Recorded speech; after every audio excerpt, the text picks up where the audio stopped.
بسم اللہ الرحمن الرحیم۔ السلام علیکم۔ ایک مرتبہ ایک مصری شہزادے کو دوسرے ملک کی شہزادی سے عشق ہو گیا۔ شہزادہ شہزادی کے عشق میں اکثر پاگل رہتا۔ بادشاہ شہزادے کی اس بات سے بہت زیادہ پریشان ہونے لگا، لیکن اسے دوسرے بادشاہ سے اپنے بیٹے کے لیے رشتہ مانگنا پڑا۔ شہزادی کے باپ نے پہلے تو منع کر دیا کہ ہم رشتہ اپنے ہی رشتہ داروں میں کریں گے، لیکن شہزادی نے جب بار بار اصرار کیا تو اس کا باپ ہی مان گیا۔ شادی کی تقریب بادشاہ کے محل میں رکھ دی گئی۔ شادی کی تقریب میں ریاست کے بڑے بڑے امراء و حکماء اور دیگر ممالک کے بادشاہان بھی تشریف رکھتے تھے۔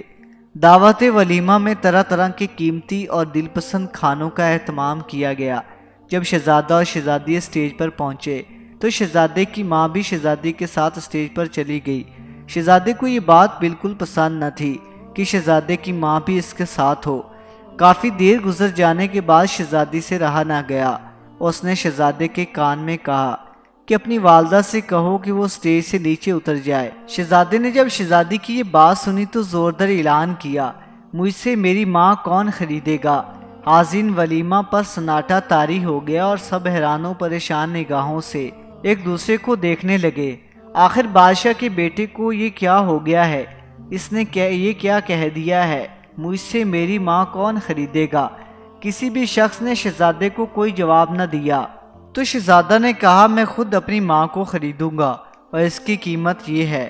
شہزادہ نے انگوٹھی اتار کر اسٹیج پر رکھ دی اور تمام لوگوں کے سامنے دلہن کو طلاق دے دی اور ماں کے قدموں کو بوسہ دیتے ہوئے کہنے لگا، شکر ہے میں نے نفع کا سودا کیا۔ حاضرین میں سے ایک معتبر شخص نے کھڑے ہو کر اعلان کیا، میں اس نوجوان کے ساتھ اپنی بیٹی کا نکاح کراتا ہوں۔ اس سے بہتر کوئی بھی نوجوان میری بیٹی کو نہیں مل سکتا۔ اس طرح شہزادے نے دنیا بھی کما لی اور جنت بھی کما لی۔